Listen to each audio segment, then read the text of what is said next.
Hey, welcome to the February 19th, 2025 meeting of the Executive Committee. My name is Sandy McKee and I'm the chair of the committee. Tonight we are joined by District Manager Jesus Perez, and this meeting is called to order at 6:35.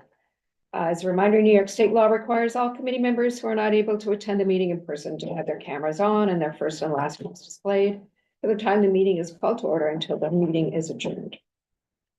Members of the public who are attending virtually, you can raise any questions or comments that you have through the Q&A feature of Zoom. Members who are here in person, raise your hand and I will acknowledge you. If there's time following the committee discussion, we will take questions from the public. Jerry, our Assistant Secretary, Jerry Weinstein, will take the minutes tonight. We will now take attendance by roll call. Jesus will conduct the roll call. All right, good evening, everyone. When I call your name, please say present. I will announce if there's quorum. Majed Abdul Saman. Present. Thank you. Neil Barkley. Present. Thank you. Elvie Barroso is absent, but Rupal, you're here in her stead. Yes, I am. I'm here. Thank you. Okay, Stu Desser. Present. Thank you. Lee Disman. Present. Thank you. Jason Promowitz. Present. Thank you. Justin Goldberg. Present. Thank you. John Keller. Present. Thank you. Nadeem Kalani. Present. Thank you. Anton Malner. Anton Malner. Okay, Sandy McKee, Present. Rich Mintz. Present. Thank you. Kevin O'Keefe might be late. Livia Shrednick. Livia Shrednick. All right, I'm not hearing anything. Gabe Turzo. Present. Thank you. Jerry Weinstein. Present. Thank you. So with 10 of 16 members duly present, we do have quorum. Okay, the agenda for tonight's meeting is reflected on the screen before you. If there's no objection, we will adopt the agenda. Seeing no objections, the agenda for tonight's meeting is adopted. The minutes from the January 15th meeting were distributed ahead of time by the board office. If there is no objection, we will adopt the minutes as drafted. Seeing no objection, the minutes from the January 15th meeting are adopted. They will soon be available on the CB6 website. Ground rules, no one may speak until granted the floor. Committee members who are here in person, if you have a question about committee business or wish to make a motion, please raise your hand and I will identify. Committee members unable to attend in person, if you have a question about committee business, you may raise your hand through Zoom and I will identify you. All committee members, it is extremely important that only one person speak at a time, so that members of the public watching at home can understand what is being said by each committee member. And as someone who watches a lot of these Zoom meetings, it's really true. You can't hear if there are two people talking. So yeah, please, that's one of the things we should acknowledge. The chat function is for committee members present via Zoom should not be used for committee business or questions about agenda topics. All such remarks should be made on the record by raising your hand for Zoom. Chat should be used to alert us of technical difficulties. All right, tonight's agenda, chair's report. So we did have a meeting with the EDC about the Spark and the Innovation East projects, and we talked a little bit about this beforehand, but almost everything that we asked for, except for housing right on the site, was granted as part of the ULURP. It may take a while to get some of the things that we wanted actually in place. For instance, apparently NYU parking, they have up to six to 8 months to relocate their parking elsewhere. And we need to, do what we can to convince them that this needs to be public space right away. And the EDC is going to come to Land Use and Waterfront to talk about all the sort of, parts of what we asked for and what's actually being done. And they definitely reiterated that our council members stood up for us and got some good things out of the whole, the whole project. We talked a little bit about resolutions, and not to repeat myself, but I thought there were 3 options for writing resolutions. We said they had to be done ahead of time, and if they're done ahead of time, you can write one for and one against. So you have 2 resolutions, and during the meeting, you decide which one is going to be the one that the committee accepts. You could also write a resolution without therefores. So, put your whereases together, and the therefores will be a direct response to what happened in the meeting. Or you can discuss the resolution, prepare it outside the meeting and discuss it. So those seem to be 3 kind of viable options for how you might go ahead. There's some scenarios where you wouldn't have an against, I think. So like if you're getting a presentation from like city agency, they're asking for a resolution either in favor or against, then I think that makes sense. But like, for example, like a street renaming or something like that, we likely wouldn't pass a resolution if we weren't in favor. We would just not pass a resolution at all. So I don't know if it always, I'd like to confirm, it doesn't always make sense to have a against, because we might not pass a resolution against, we would just pass a resolution either in favor or not at all. Except for something like that, it's not time sensitive, so definitely you just follow the criteria. Yeah. So I don't think that, you're right, though, you don't always have to do both. You have to use some judgment.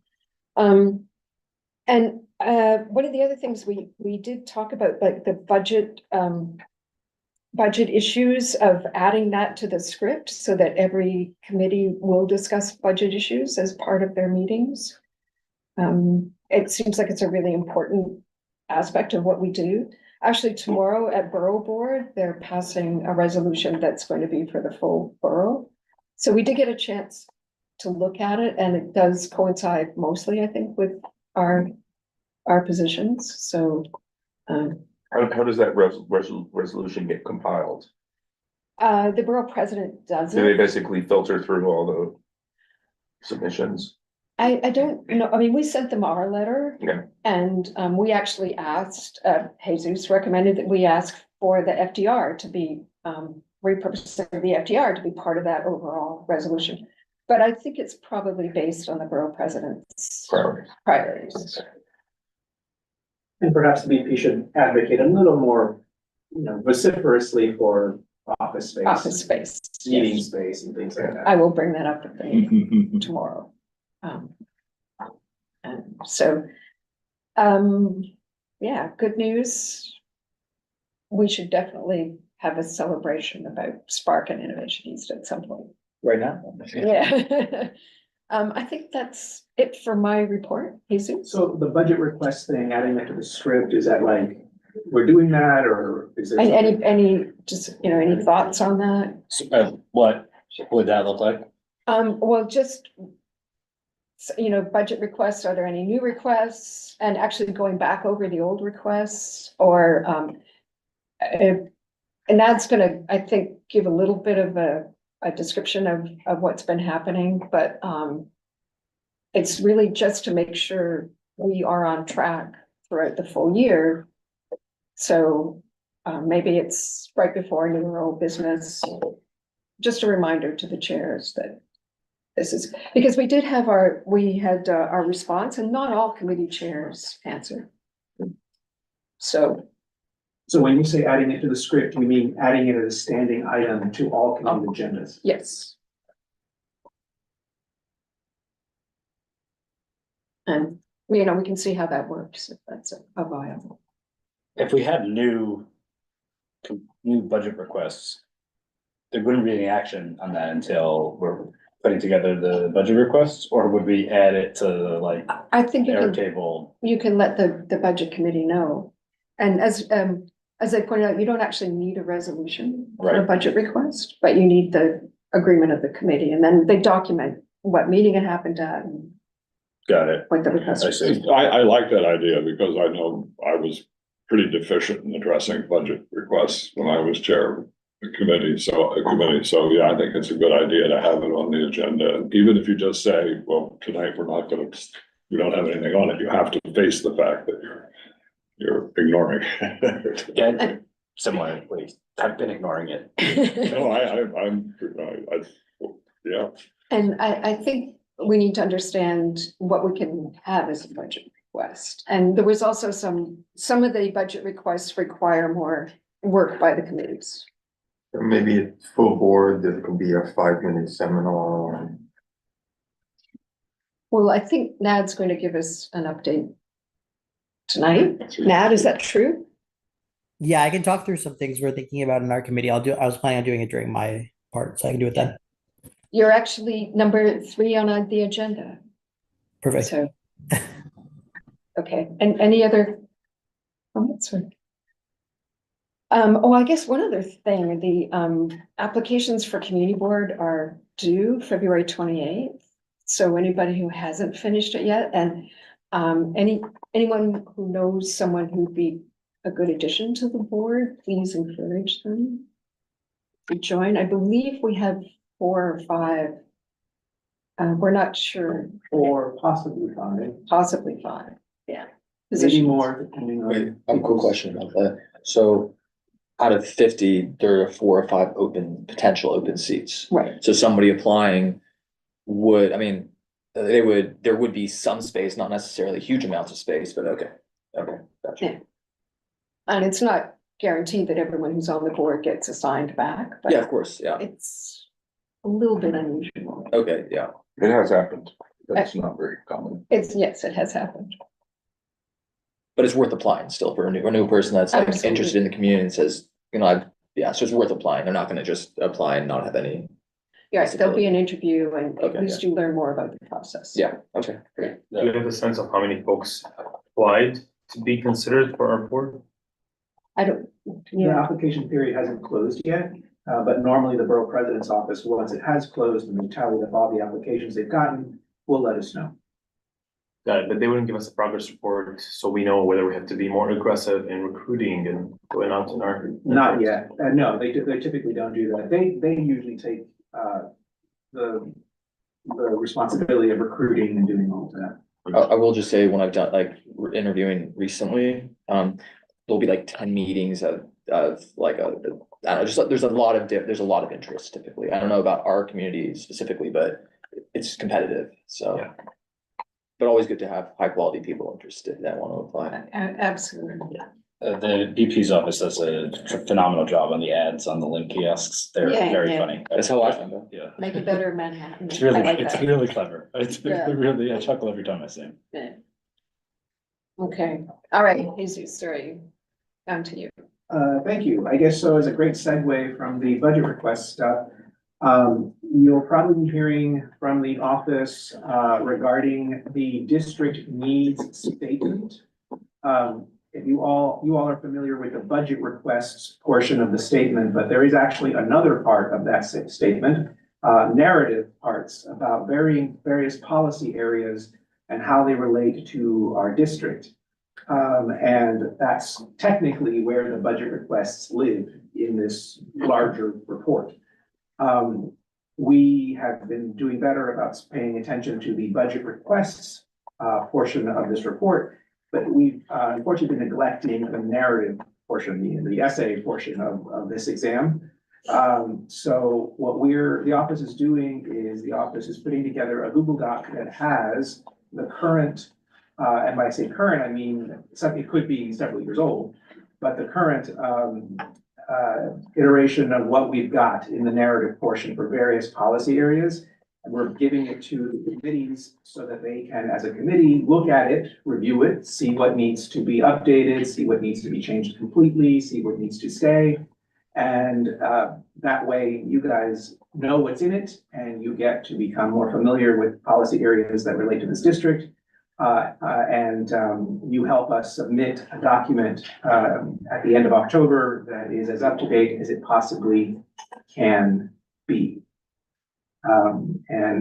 So we've started rolling it out to some committees, and hopefully you'll start sooner rather than later. And Because, yeah, we do want to show the city that we care enough about our district that we update this report. Now, sometimes committees will be assigned more than one section because the way the city breaks up the policy areas and groups the policy areas is different than the way this board has done it with its committees. So if you get more than one policy area, don't be alarmed. Or if you're sharing a policy area with another committee, don't be alarmed. But you all sort of have to agree on it.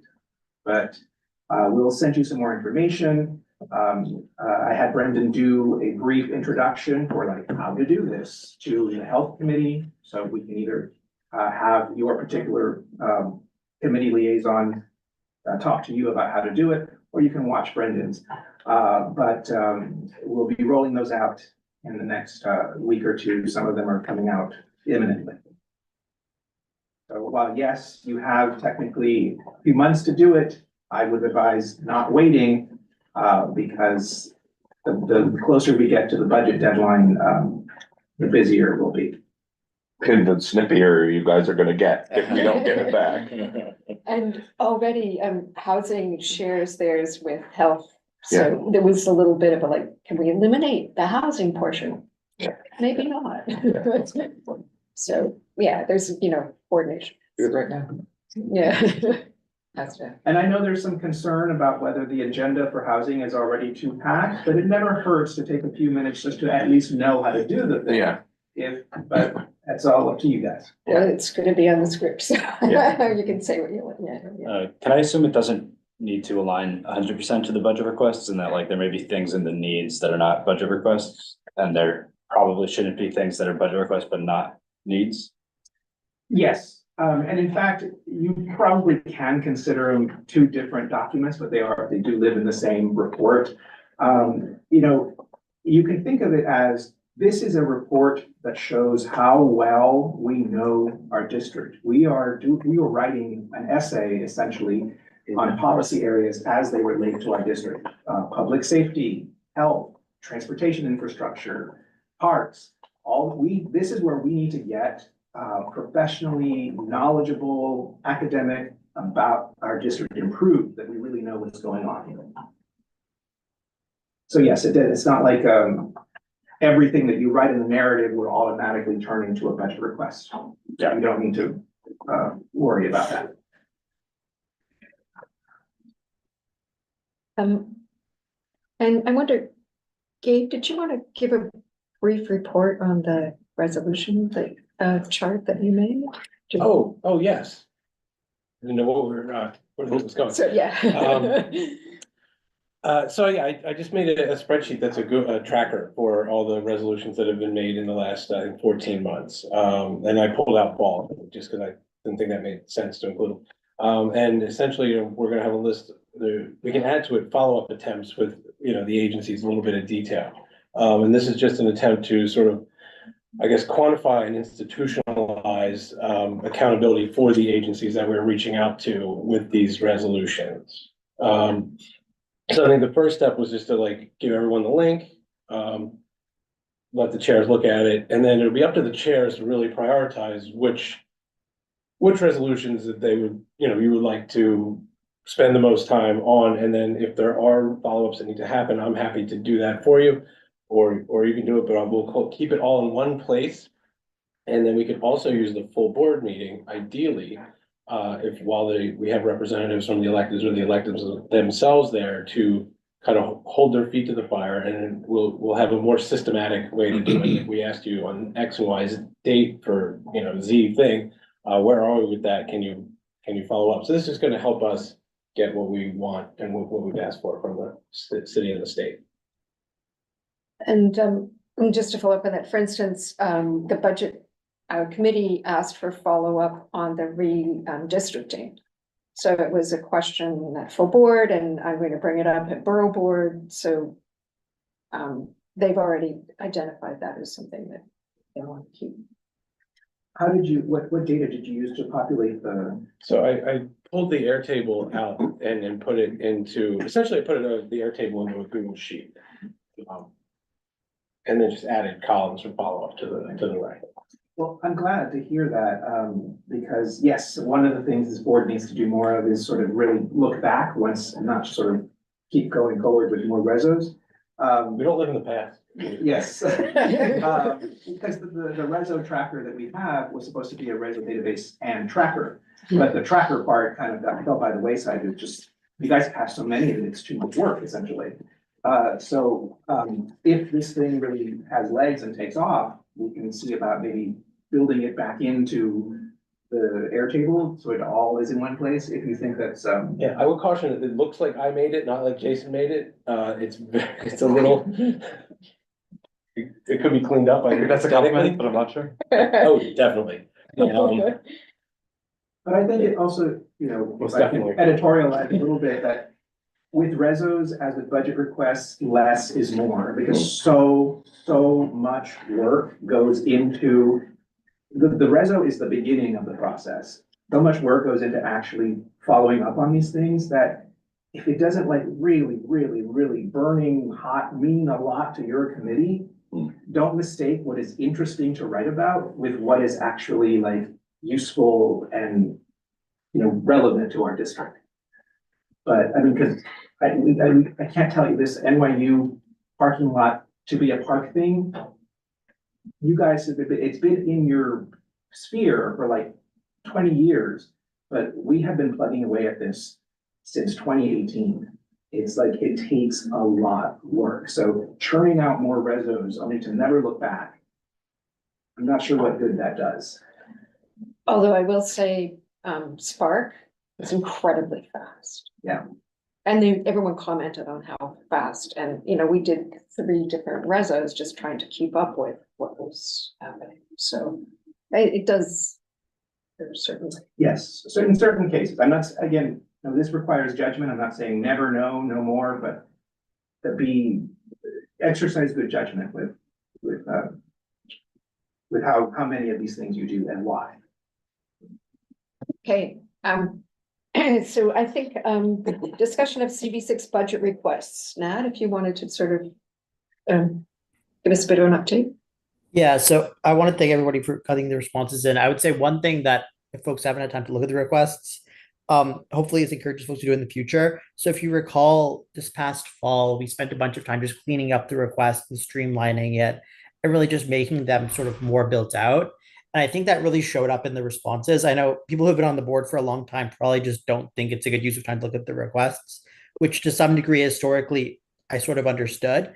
But I think it's really worth looking at them now, and it's really encouraging to see how just like much more thoughtful the responses are and how it really is just a lot deeper. So I think that shows us that, you know, just from one, you know, time just making it better, we already got better responses. So I would say one is just as you know the budget request comes up next time, and I know Sandy mentioned potentially putting that in the script so that folks focus on it. I would say spend more time thinking about it there because there is a real dialogue here. This isn't something we just like send into the ether. So that'd be the first point. And the second one is really just make sure you follow up on these things. Like we've got some where they, you know, offered to meet with the committees and these different things. So I would just stress, you know, these are things that sometimes have been on the budget request list for, you know, 10 plus years. So every year, just really reevaluate, are these important to us? And then where the, you know, agency offers to meet, take them up on it and push it through. This is, you know, it happens once, but it's a full year process. So I just want folks to keep their eyes on it because it can be a really useful tool. Any questions? Okay, all right, thanks. So we'll go on to committee agendas.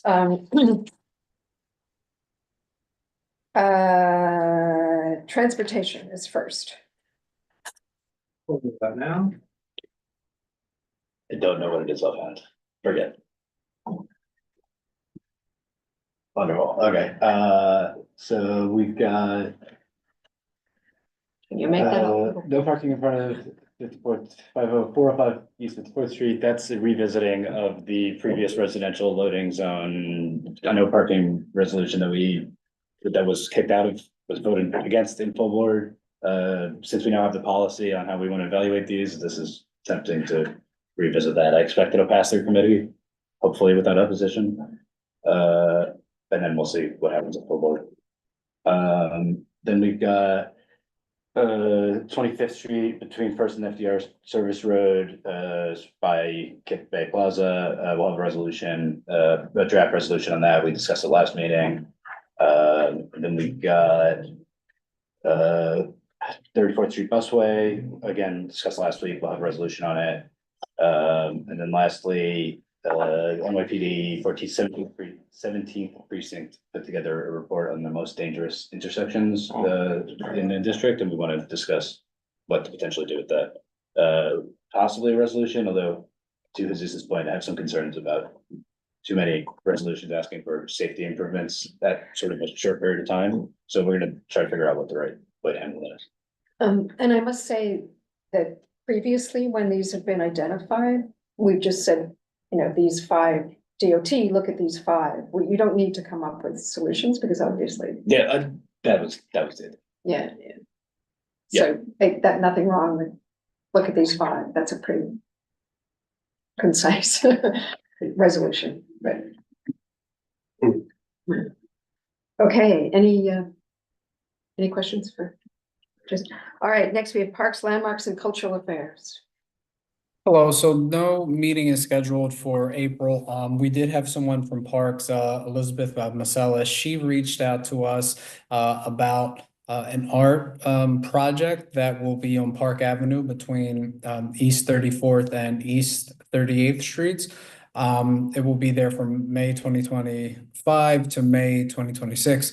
So she reached out and she offered to come and speak to the committee, which would be great. She has come before, but it's I guess it's becoming less. So before, I guess we had seen her twice before, but we haven't seen her much since then. So if we hear something back from her, then we could possibly have a March meeting.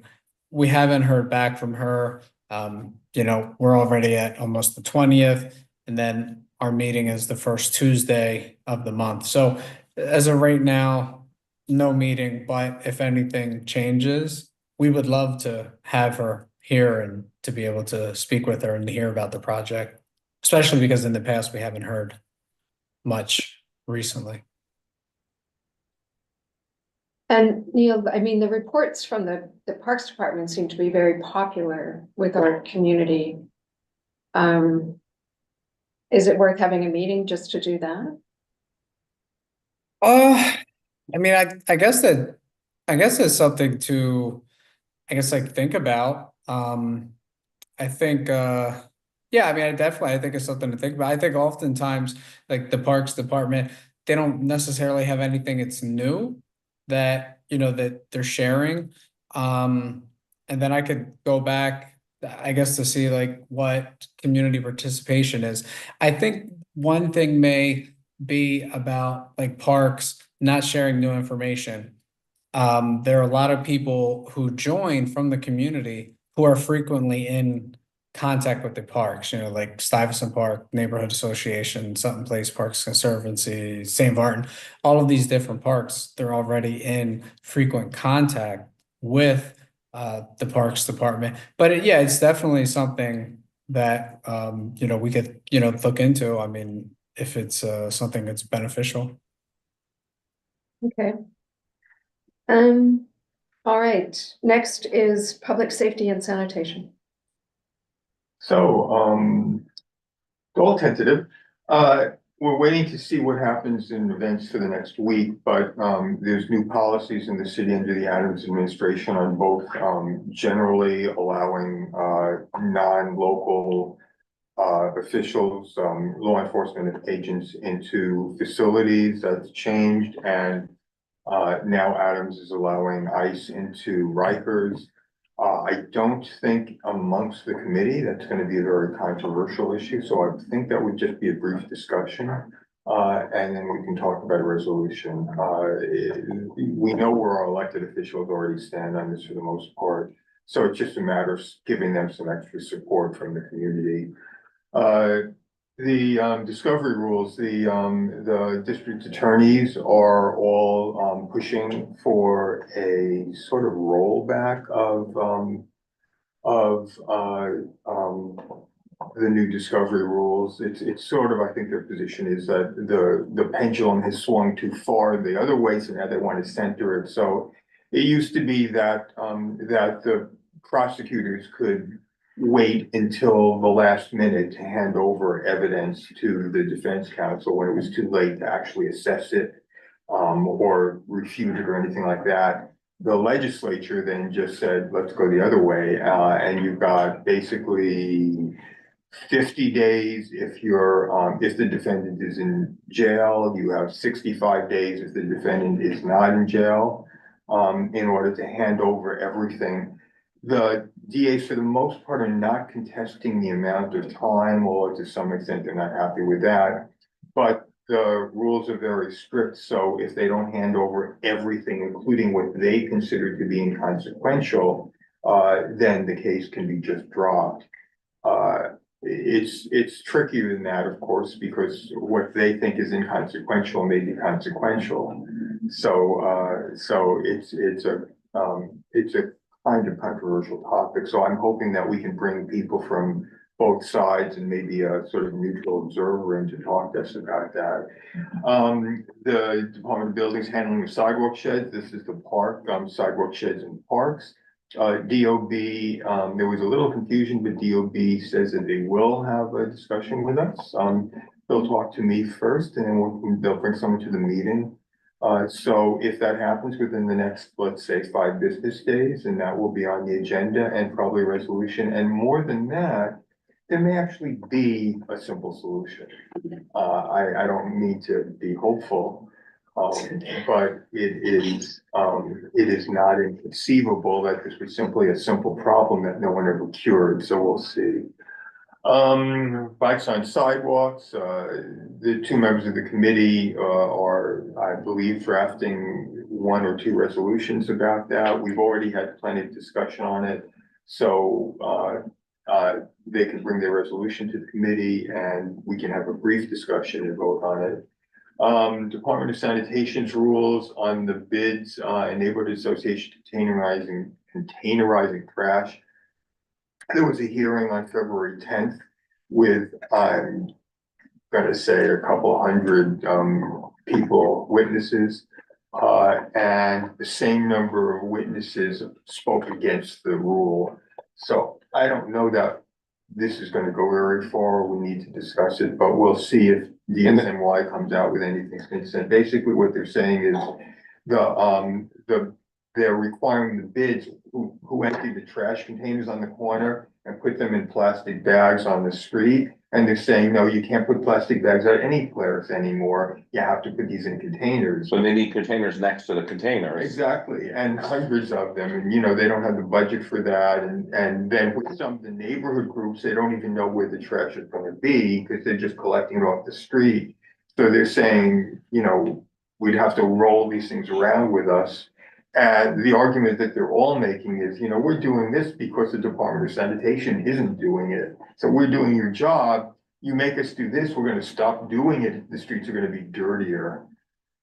That's the argument, and it's not a particularly bad argument either. So, based on the testimony, we did invite DSNY to talk with us about it before they had their hearings, but they wanted to save the show for the event. And that looks like everything, right? Yes, that's everything. What, did I miss something? No, but all these, it's theoretically, some of these are tentative and will drop off because that's a lot to discuss. Yes, that's why it says tentative and it's in red. Okay, It will, when we see. you'll select the top 3. Well, I think if buildings, if DOB talks with us, that's going to be solid. I think, so yes, anyway, We'll be 2 or 3, but not 5. we try not to hold more than 3 hours a meeting. Okay, excellent. One of the first committees to get this narrative portion will be the Public Safety Committee, so it may be worth, carving out some time to, at the very least, talk about how to do that. Thank you. So it's not as exciting as all of this, but it's got to be done. What's the What's the number 4 look like? The scooters and bikes, roughly? I have appointed the 2 people who brought it to the committee to draft a new reso based on their experience. And I have said that it should be something that is more likely than not to pass. So, you know, it's hopefully going to be some sort of moderate and not extreme version. And since there's been no further action at the city council, as far as I know, so Yeah, I far, haven't seen anything. I think probably what they will have to do is just support one of the 2 intros, or they could do it in the alternative. But I haven't seen it yet, so I. Got it, okay. And you guys are hoping to vote on that reso before we've gotten all the information we're gonna get from DOT? From DOT, What the bike information? the bike one. Yeah, what information are you talking about? Well, yeah, the one that you asked, they asked you to foil, and we're trying to get information out of you. They're willing to give some things, and so we're trying to work with them to see what that is. I'm. That could take a year. And I, See no problem. as far as I know, I mean, I'm sorry, a year is optimistic. But as far as I know, yeah, actually, I don't know the content of the resos, but they may not touch on any topics. Or what they may do is they may simply say, you know, this is what you used to do, we haven't heard back from you, but this is what we want you to continue to do. But I can't tell you what I don't know, although I try. Good question. Have you passed resolutions in the past on Rikers? On bikers? On Rikers? On Rikers? Yes. I don't believe, that certainly not in my time, but I I don't don't remember. recall, I have to look. It's not in our district. Yeah. But people who live in our district visit there. Is it or Is visit? it both? I think it's pertinent, to your point, for that reason. I think it's relevant. Yeah. Uh, Yeah, no, I because, just- yeah, We've never had anyone call into the office expressing concerns about it. I can't say that. No, but I think, Oh, sure. I mean, that's not Rikers is not really a community. It's not really part of any community in the city, but it is an interest of And all communities, so. let's put it this way, and until this particular issue came up, it has not been something that the community has been vocal.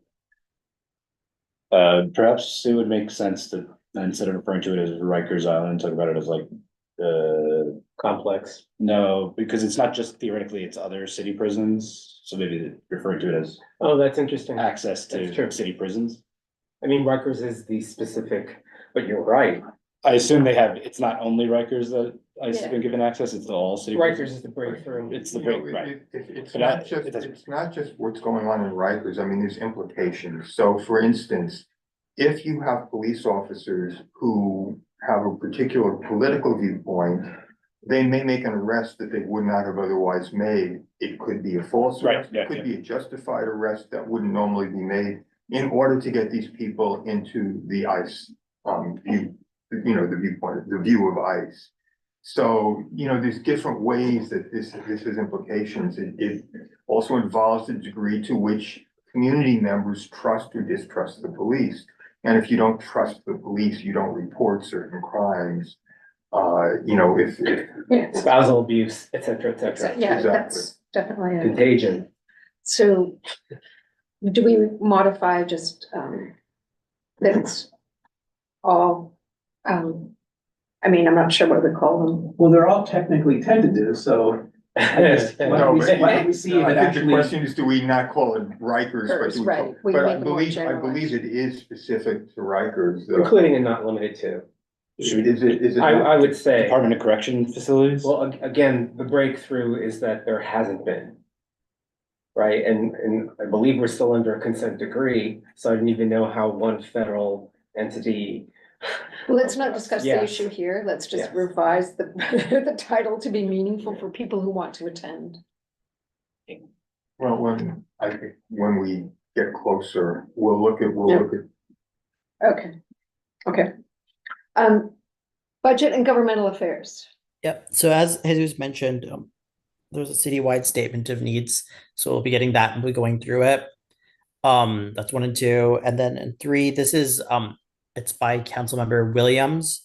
It's basically this bill that we honestly need to understand it more. So it's basically this idea that you could offer a bridge loan program for nonprofits, because what happens is usually they'll get their grant for funding and there's like a meaningful time period between when they get the grant and when they actually receive the funding. So we have council member, a representative from her office coming in to talk to us about that, to help us understand it further. Right now, the bill, I would just edit the agenda item, just say it's a study on the proposed bridge loan program. It's just to make it a bit clearer, because it's not even proposing the bridge loan program quite yet. But we just want to understand it better so we can give sort of a more thoughtful view. And then the employee pensions is something we're figuring out what we want to do with it. It's something that Jim has brought up. We're figuring out, if we're going to discuss it, so that's tentative. And then in old or new business, we're going to continue to discuss the thing I mentioned earlier of just like how we want to educate folks about the budget process. As some of you may recall, last year we put out that like 3-pager of the steps of the budget process and how to think about those. And I spoke at one of the full boards. I think a lot of it is just continuing to like hammer home to everybody about the benefits of the budget process and how to use it effectively. So I think it's something, and we're going to discuss whether it's something like Sandy proposed of keeping it in the minutes or what that solution is. And it's striking a balance between keeping everybody aware of the budget process and thoughtful about it throughout the year without sort of pushing it too hard that people just ignore it if it's every meeting. So we're going to discuss how to really strike that balance. Okay, health and environment. Actually, I have a question for Nat, I'm sorry. Sorry. Nat, is Yeah. there a chance then that this pension thing is not going to make it onto the agenda ultimately? I think so, because I think with this statement of needs, that's going to take a while, candidly. So I think that would, if I had, because like the statement of needs is going to take a while. We got Councilmember Williams sending in a representative, so I want to keep those on. And I think that one is more of an open question, just given timing. And because if it's tentative, we're probably not gonna post the agenda, and given that there's a public hearing here, then maybe Yeah. we drop this, and if you want to bring this up in old business and see if there's any appetite, and then it can make it like for next month or something, because so long as this is tentative, we're gonna be waiting around to post the agenda until. Okay. Yeah, just cut it. We'll put it in old or new business and we'll pretend, because it's probably going to come in April anyways. So let's just cut it for now. Okay. Thank you. Okay, health and environment. Ripple. Yeah, so for health and environment, we're gonna have 2 resolutions that we're gonna discuss. One is gonna be on the lead pipes in New York City, maybe there was a resolution supporting like funding to help replace the lead pipes. And then the other one is gonna be the health impacts on the siren noise. After that, we are going to discuss the statement of district needs for healthcare and human services. We kind of looked over it a little bit at the last meeting, and there was a lot of stuff in there that kind of doesn't, well, not a lot, but there was some stuff in there that really, it's kind of dated. There was some mention of like COVID-19 pandemic and things like that, which I think we can kind of maybe take out or at least not prioritize as much anymore. But yeah, so each board member is gonna have like maybe a couple of items that we think should be prioritized, and then we're gonna have a discussion on that so we can come up with as a committee what we want to include in that. And yeah, that's gonna be it for March. Okay, great, thank you. Are there a lot of lead pipes still in New York City? Yes. Yes. Yeah, so there is, let me give you the exact numbers because I actually looked it up recently. So there's a website where you can look it up, and we invited somebody to make a presentation on it. And they actually, after we invited them for the presentation, they actually included how to filter it by CB6, so all the community boards. And in our community district, we have 12.2% of the buildings that have confirmed lead pipe service. And we have 15.2% of the buildings that have possible lead service lines. And they basically said if it's possible, then until proven otherwise. They're just gonna, like, we have to assume that it is lead. So it brings it up to about 27.4% of the buildings in our district that still have potentially lead service lines. So that's a significant amount. And that's not including the main lines, which some of which are led to. Actually, they were wood Oh, okay, I and understand. they're being replaced. Okay, never mind then. And, One way or the other. and actually that brings up, and that does fall under, transportation, and I know. Yes, sort of, Yeah, no, because it's in the road. right, yeah. There've been some complaints about how long it's taking, so. We could pass a resolution asking them to do it faster? No, bring him in and give them a hard time. I have one comment on this. In my civilian life, I do public affairs for Environmental Advocates New York, which is pushing very hard to increase funding in the state budget for lead pipe replacement. I don't know if it's realistic for us to get a resolution in favor of that, given the timing. Because budget is March 31st, right? State budget? Yeah, so it's probably too late. Never mind. We can at least mention it. Yeah. That's, yeah. Okay, I'll come to that meeting. okay, next, actually, good segue. It's is me. housing and homelessness. So we're meeting tomorrow. We're always 4 weeks behind in this conversation. Excuse me, and we are gonna spend the meeting talking about planning for a housing survey in our district so that we understand what the scope of housing needs are here. I'm going to defer to Sandra Leftoff with, being prepared to do a little steering if I need to in the meeting, but she's coming in with some thoughts. And I think it's a good idea to let her carry that forward because she feels very strongly about it. And I think it'd be a good idea. This is coming on the heels of our meeting 3 weeks ago now with Community Board 4, which has been very aggressive on pushing for housing affordability. We'll talk about the district needs if we have time, and if not, we'll set it up for next month. In the following month. So should we put it back on your agenda? No, I'll just bring it up in old and new business, it's fine. But maybe get people to read it. Getting people to read is a good idea. Yeah, so we can send it out. I mean, it's already been sent out. I think. Yeah. Yeah, No, it hasn't been sent to the committee yet. We'll send it. I have it, right? No, I just have a reference to it, yeah. You have it. Oh, yes, you. I have thought I had it, yeah. You have it. Brian sent it to you, but. Yeah. We can send it to the committee, like, at least I can point to it in the meeting. Yeah. Okay. But if you guys are gonna really discuss it, someone needs to at the very least explain this is what this is. I'll explain what it is in this meeting and then we'll have the discussion, next time. Cause I want to engage with it this time, especially because, we are looking at housing needs in an active process. So back to March, aside from district needs, I want to, follow up on, this housing survey, which I don't want to know exactly what that follow-up will be until we have the conversation about it. And then I would like to put a housing supply related item on the agenda too, which I'm going to talk to Alec about this week. Okay, thank you. Land use and waterfront. Great, we're also 1 cycle behind. Our meeting is on Monday. We have 3 key points, which we're gonna expand the second a little bit more. First, just continue discussion of both public space water club. We had a little more updates just earlier from EDC, so we'll share those. This is gonna be more of an interactive session. Anybody who's interested, welcome. We're basically looking at plans, sections, and trying to imagine what could happen there. The follow-up conversation we have on Spark, I'm actually gonna expand this a little bit to give a report back from what we heard from EDC.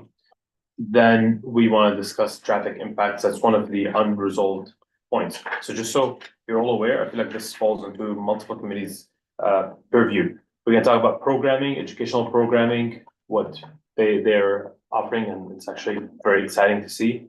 Open space, parks plans, so that's definitely parks department related. Housing, the changes to CUNY and the BCP commitments about a housing plan. And obviously, we'll talk about the project itself, but traffic impacts is one that they haven't provided updates, but asked us to come up with our own concerns, list them and invite them back, which we'll do for March. So point number 2 is going to be actually majority of our meeting. And 3, just discussion of strategies on POPs. This is something that we've had an excellent fellow that has done amazing work on it. And kind of we tapered our momentum on it, but we're picking this up with our fearless leader, Gabe. So that's in the works. Yeah, I mean, I guess, well, 2 questions. Do you think we should do a reso regarding traffic impacts, or we're just waiting, probably punt on that a month? I would say having this, we just sent out all the information for folks, so having an in-depth conversation about, okay, exactly how much of this is, you know, like, we don't want to just say, look at it. We want to start to like point to, look at it how. Please focus on maybe transportation, like some specific projects that we can call out. So Jason and team would take your input would be very helpful. And we don't want to just say there's a problem here. We want to start saying, we would love for you to push in ABC and tell us if that doesn't work later. Wait, it was really Spark or in general? Spark. Okay, yeah. But I mean, I think it's worth a discussion because they list all the things that they think are problems and they don't have a way to mitigate those. And they did reduce the number of parking spaces, but there are parking spaces. Second Avenue subway. Yeah. When is that? Okay. And let's start, one more question, regarding POPs. How many paper copies do we have of Missy Quick's presentation? Or should we, will we be able to give them physical copies in the meeting, do you think? Meaning the PowerPoint? Yeah, the actual- For little manuals and stuff, or Yeah. little brochures. We don't have very many of those. Okay. Not enough, not nearly enough. I thought it'd be fun. And we were hoping to keep them like safe. Okay. I think we have electronic copies here, yeah. I think we have electronic versions. Yeah.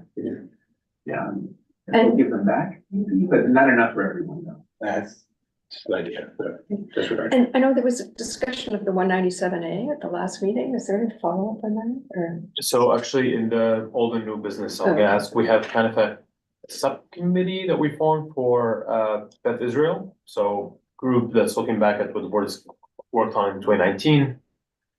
They're gonna do a report back of findings and we discuss next steps. 197A, we are upping the executive summary, which we are having a hard time finding. So if I can ask you to remind us what it is. You had it printed the other time? Brendan found it. Brendan found it? He did. Okay. I don't think I've seen I this. believe all our 197As are, We have the giant document, the 200-page. But I believe there's an executive document that reflects DCP's comments, and we're hoping to circulate that. Yeah, it was part of the back and forth about whether it was actually approved or not, but Brendan did find it, so it is available. on our strategic community planning, that we never took down the page. It has a bunch of different versions of the 197A plan. If one of these is not what you're looking for, let us know and we can. Okay, I can go back and look through all of those. I just checked Listen, what was. we have here, the city council adopted the plan as modified. Click here to view the adopted plan. I think it's the next one. Okay. Yeah, this is the full. Then there is click here to view the plan as submitted by CB6. No, Click here to view the report the summarizing the report, council's summarized modifications to the report, plan. that's it. Got it, that's what we need. And then click here for a presentation made to the council in 2007. Oh, that's the one that I had. Okay, thank you. That's where I'll find. But all of them live, Under one. strategic plan committee, Yeah, got it. and Okay. if ultimately these are not what you're looking for, shoot us an email and we'll see if we can track down, but I think this is all we've done. Okay. Okay, It's perfect. I think it's a lot. That's all. Okay, youth and education. I'm just dropping in. Hey, everybody. We're not going to have a meeting next month. We teed up a lot of different topics on our last meeting and we're deep in research now. And as I mentioned to Brian this afternoon, it doesn't really make sense. There's nothing super timely. The only thing we did want to address before too many other details came out was Spark High School. Jesus, thank you for following up with EDC. I know that they're not ready to present. They're just ready to respond in writing to questions we may have. That's not a guarantee we'll get answers, so I'd rather wait. That was the only thing that I would consider timely, so we will not have a meeting next month. One more thing, Stu, I did get your couple of emails about your proposed topic. I don't know if you wanted to mention that now. If not, we'll have plenty of time at the next executive meeting before our next committee meeting. Don't think I went into detail in the email, so we'll wait till the next time. Okay. Okay, business affairs and licensing. And Kevin, just to be clear, when you say next month, you mean no meeting this month in February?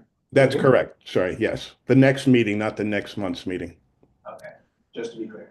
Thank you. Okay, both these are ones that have already been decided. No, these are coming up. Anton, I don't see Anton here, so we've got quite a lot. 13 roadway cafes. And Anton is still sort of reviewing the liquor license ones. So, but this is just roadway. They are ramping up. GOT is. There's like 5 of those in my neighborhood. I don't think we're gonna be getting like the several dozens that other community districts have gotten, like 2 or 3. But we're getting more. And so either the committee will have to decide a more efficient way to review all of these, or they're gonna be in store for a lengthy meeting. Because this does not even include SLA stuff. Feel for the committee Jason. and the board office. Justin, I'm sorry, there was a joke about that at the meeting too, Justin. I was gonna say that I know that our last meeting already wasn't even anything like this, and I think the last one ran like 3 hours too. So I do think that finding a way to make it as streamlined and as efficient as possible. I don't know how I think there was the CB2 or CB4 guy that said that I don't know, I'm just thinking that I expect that to be a pretty long meeting. I don't know if there's another way to approach it, but 2 meetings. yeah, possibly.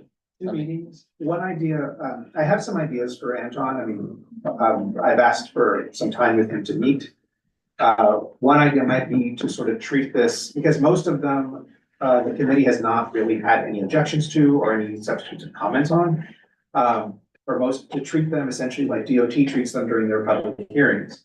All right, we now hear this application. Any comments? No? Okay, we go to the next one. Any comments? Okay, we go to the next one.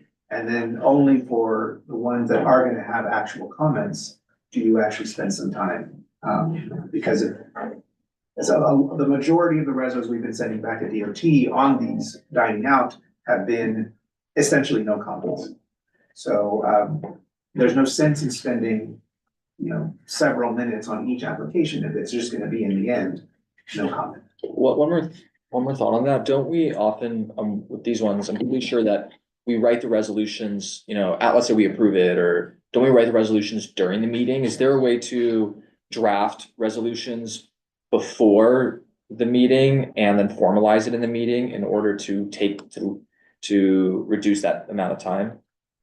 Yes, but they're pretty much written as much as they can be before the meeting, and then it's just the variables that come up during the meeting. Yeah, I mean, having been on the committee, this is my 9th, 8th, whatever year, I mean, that's what we're doing right now, believe it or not, is a big improvement over what we started with. But still, it could be more efficient.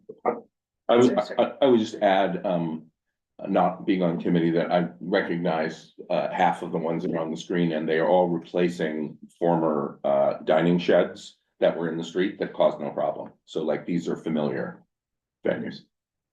To that point, I was gonna make a suggestion that possibly those could be considered as like renewals as opposed to like net new applications, similar to how we handle those for SLA. DOT doesn't do that.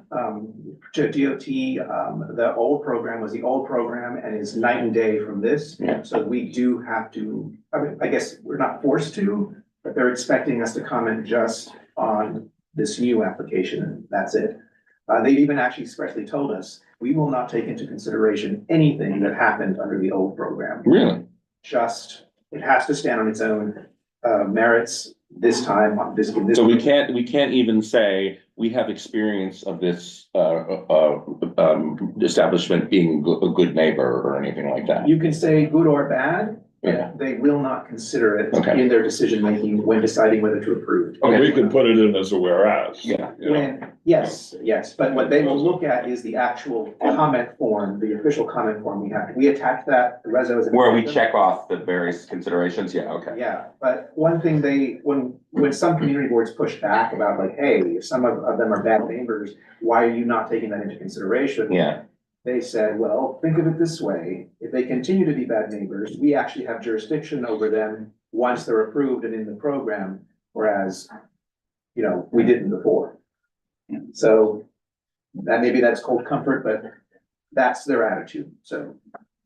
I mean, realistically, we are going to recommend approval of most of these because. But so I'll talk to Anton to see what he feels about how to speed this up a little bit, but yeah, this is not even the complete resume. We're still waiting to hear back from him on liquor license application. And I'll contact him about one that I have concerns about, so, but not for discussion here. And I mean, this is the opportunity for the community to make comment, so, okay. And the benefit of the sort of like doing it the DOT way, we're just like, any comments here, at the very least, it appears on the agenda, so if people wanna come out, it won't be like done in secrecy, and they'll never know that it was there, so now they know. Okay. Does any member of the committee have old or new business? Yep, so Jerry and I both, as everyone's aware, Jerry and I last month were discussing about the fact that technology and specifically AI is advancing. One of our local politicians, Senator Gonzalez, is very active in the AI and tech committee. I think she leads it. Chair. So we reached out to Senator Gonzalez's office to have a discussion about how they're addressing community needs, and if there's a way that we could integrate that into our community board. Senator Gonzalez basically came back to us and said, this is the legislative session. It's difficult for Senator Gonzalez to meet with you directly right now. But we have somebody, a representative that could come and meet with you guys. I think both Jerry and I weren't sure what to expect. To be totally honest, we didn't know if this was just somebody that was, you know, from our campaign team, or somebody that had more authority or was more serious in the in her office. And it ended up being, we ended up discussing with the senior counsel. His name is Elon Silver. And he was truthfully fantastic. He basically went into depth about what Senator Gonzalez's intentions and what her thought process was on the technology and AI, specifically speaking about how they're oftentimes not looking for specific solutions, but they are looking for how to integrate kind of the technological advancement into how the community is oriented.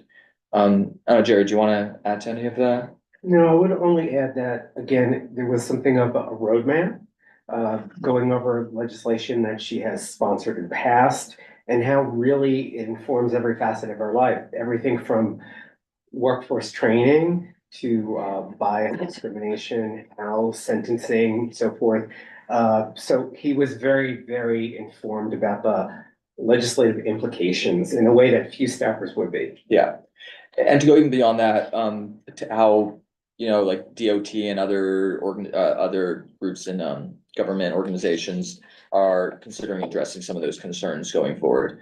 Again, this was an informal conversation. At the end, during the conversation, he mentioned about how basically there's been a lot of we weren't the first ones. There's been a lot of members in the community that have already reached out to him.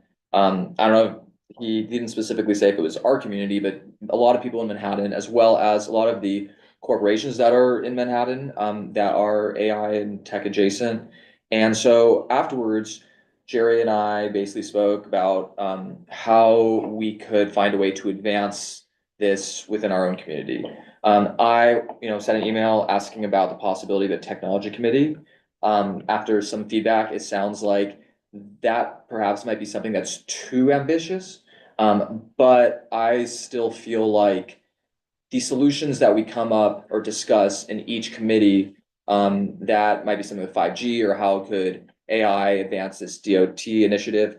And I think Jerry would also agree with me on this. I don't feel like that is sufficient to the advancement that we're seeing in this tech space. I know both me and Jerry personally are in tech, and the speed that a lot of this is coming at and changing is pretty incredible. Every day you hear of a new conference. I know Meta announced this huge AI conference coming up, and it's my personal belief that if we don't have a discussion about how we can at least address or think about some of these issues, we would be doing ourselves a disservice, I would say.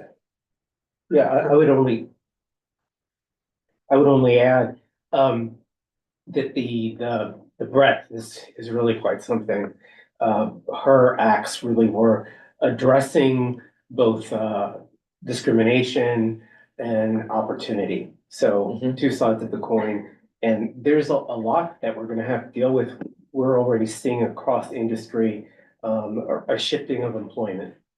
So, and what I'm interested also about, like, what will be the curriculum and the workforce training within a Spark school, for example, because I work in civic tech, and there are a number of programs that work with DOE and settlement houses, anticipating and training 11th and 12th graders in automation. So, and I wanted to add one more thing too. Their perspective, and this was Elon's perspective, and we did record, we have the recording, we're at the minutes of it that we can provide to the committee, is that basically it does, we shouldn't be looking for some sort of, and I want to kind of make this clear, we shouldn't be looking to take, a perspective or something that's happening in our community and apply a tech solution. It's more that organically there is something that there is a solution for, or there's an issue that's being addressed. That's when it comes in. So we're not looking to say, oh, tech and AI are moving forward, let's apply it. It's more like how is this becoming intertwined with our community? So I don't want to come off, when sending an email, I don't want to come off as too ambitious, but I do think it's an important thing to take into consideration to best serve the community.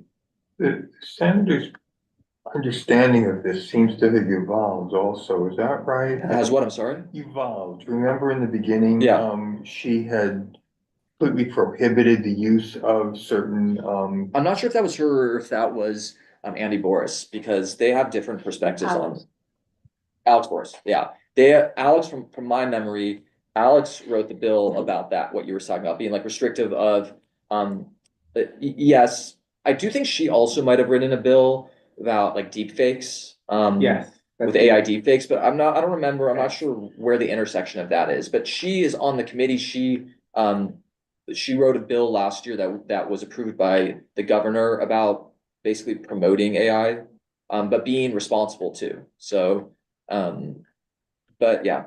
Kevin has his hand up, and then B.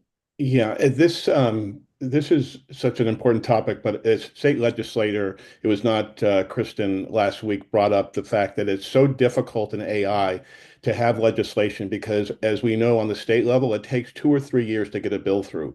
And they said once you realize, let's say it's deep fakes, once you address that, other things have popped up in AI. That's how quickly, of course, AI is happening right now. So, the challenge is what can you do outside of legislation, to put some guardrails up on this industry. Real concern, so much so that I know it, he had mentioned at least one person didn't want to put up legislation because did not want to be embarrassed that it would be obsolete once it went through. So just wanted to say. I will say it's not just concerns, it's also potential ways to address issues in community too. So there's a lot of times now companies have ethical frameworks about how to be responsible, but it's not just limiting, it's like any tool, there's a lot of potential, and it's also important to address and to be responsible with it. B?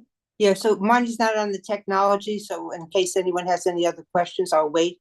Mine's another old and new business. Yes. So are you proposing a committee? I think there might be a different way of approaching it. I know I know you mentioned maybe a task force. I don't know what would you guys suggest? I was both, Sandy, do you wanna? Well, I feel a committee, we have problems getting quorum on some of our committees and holding meaningful meetings, so I don't think a committee is the solution. I mean, already 5G came to transportation, and there was not a lot of discussion about it in terms of what is 5G. Other than it's harmful to us, we heard Yeah, that a sure. lot. So, I mean, I think there are ways that each committee has had the opportunity or will have the opportunity to discuss this. I mean, if Yeah, I I may, think- before we, oh, No, sorry. go ahead. No, I know. No, I would only say that I think, again, we were pleasantly surprised, like to continue to speak. And if anything, I think with the speed of things and what you suggested, John, I think sharing in real time, edifying of this is what we're putting together, this is what we're, informing our fellow legislators, that's really important to us. I'll add one more thing, which is actually our intention today was to discuss having, coming in next month with some sort of proposal or discussion more about it. thoughtful. Be more thoughtful about it. Right. That Yeah. was Just our thought. sort of- This was kind of like we want to bring this up to talk about it, to make a proposal next month. And to just be clear, I wanted to circle back to what you were saying about solutions. In civic tech, the whole idea is that it can be sophisticated, low, or none, because you might decide that actually having an AI decide sentencing is bad, and you need to continue to have humans, judges involved. So the answer is none. So, But I do want to say, I don't think we want to be too, but we want to find a way to best serve the community and not reflect concerns that the community is not bringing up. So I totally understand that position. I'm saying it's also, I think it's important to be cognizant of how our society is moving in the tech space. And it would be like in 2005, social media is exploding and not even being a player in the game until, it's 8 years later. Like, it's important to find a way to integrate it, in my opinion. Yeah, when I read your very thoughtful email, I mean, I was like, yeah, we gotta do something about this. I mean, and then because it's omnipresent, right? It's like becoming part of the air we breathe. So what I was thinking was, is there a way, like the 5G thing came up, but are there other committees that are wrestling with ideas? I mean, to me, that's where we could find a footing for this. I mean, we have two of the biggest hospitals. Well, one of them is sort of moving out of the zone, but between NYU and Icahn, you have two of the leading teaching hospitals in the world, in our zone. I mean, and they're all over this. So, and how do we engage with them? And then in schools, it's a huge topic. It's a huge issue in schools. What role does a teacher play? So there are so many ways you could come at this. I think it's terrific. I think if you want to put together a proposal, Yeah, I'm pretty sure it won't be a separate committee. Yeah. Because one, I understand that completely. and I think the notes Yes, I know. are, and, as we said, it's really helpful to have someone from the board office always accompany you on any of these Yeah, things. And because- just to be clear about that, Yeah. the way it came off to us was that this was more informal. So when we discussed, it was kind of like, let's do this meeting, and then we Senator didn't know it Gonzalez. was a screener call. Yeah, we Right. honestly have to know. And he spent 30 minutes and, I'm in consulting and he was as impressive as any tech Yeah. consultant I've ever met. So, And just, one of the reasons, like, we're here for 8 years. yeah. Hopefully the office is here for much longer. Yeah, I So- understand that. Yeah, sure. We And- just, and- we want to develop And it. I wasn't trying to throw cold water on the idea. No. I'm actually very much, Yeah, sure. in favor of it. I just want to figure out how we get. How we make it meaningful. How we make Yeah. it meaningful at a committee level. I'll add one more thing. One of the reasons, I jumped in and wrote an email about let's do a tech committee is because it wasn't just our interest. It's that Elon from Senator Gonzalez's office, he was like very excited about it. And he said, I can connect you with basically Open look- AI. with OpenAI, We just want to have more people be fluent. yeah, exactly. So he was excited about it, and that my enthusiasm, was like, oh, let's go jump in. So that's where that came from, basically. You said something like you don't want to go where the community's not already expressed interest. Is that what I heard you say? I don't wanna, no, what I'm saying is if, like, I don't wanna be too activist in terms of AI. In other words, I don't want to like, I don't wanna address an issue that might not, that, Affect our community. Yeah. I think, and that's Well- partly what I stated is that, you know, we have to do this within our community. Relevance. yeah, Relevant. that's what I mean. by that. Okay, there's a difference between something that may affect our community and something where the community is Effect and expressed. affect, right? I guess I don't know. Anyway, let's move on to B. Yeah. Yeah, so I'm gonna talk about something that's cold water today. So Sandy, at your borough meeting tomorrow, the old issue of congestion pricing and the headlines out of Washington. Do you think there will be discussion tomorrow? And then not right now, because we have to see what the MTA is gonna do and what everything else. But this is a major issue for us back at our community board. Of the 12 boards in Manhattan, I think there were only 4 supported congestion pricing. One of the other chairs was a litigant against congestion pricing. Oh. So the discussion is not a robust one. I think it probably will not come up. Insofar as states' rights. I mean, there's the bigger issue. That's not borough board. Okay. So I think, you know, we have to wait a little with all the chaos that's going on right now, Sandy. But I Yeah. think there is an issue of states' rights and decision-making and things that we as a community board can deal with if it's not the actual issue of congestion pricing, but how the decision was made to override what was already done. And I think we need, yes, to know exactly what they're going to do and what our elected officials are going to do to push back. Cameras are still on. Yeah, The quote unquote question related to that, and very briefly, will there be a discussion about the recent recession, Okay. right? And how that's being litigated and the implications of the $80 million disappearing? at borough board? Well, just wondering. No, because sorry, that's how this came up, right? B Yeah, asked me. But I think it's Sandy that at some point we need to deal with this issue. And so it's what's the great vehicle? And you know, when you do litigation, you generally don't get a lot of information until they file the briefs and stuff. But I think Right. there are major federalist issues here, federal state issues involved. And I think it's something that impacts our community the most. I have to tell you, if observation on congestion pricing, I didn't think I would say it, but it makes a big difference leaving my house and going to NYU for a doctor as compared to 6 weeks ago. I think, I mean, definitely we need to take it up, but we probably have to do it with the others that support congestion pricing. And I mean, I can ask what the temperature is of, you know, haven't people realized how amazing this is, but I don't think there'll be a very big discussion of it. That's my sense. Hopefully they've changed their minds now that it's implemented. I'm gonna count on that. Yeah, that's what I'm not counting on it, but hopefully they have. But yes, we do need to follow through. I think that it's to our transportation committee.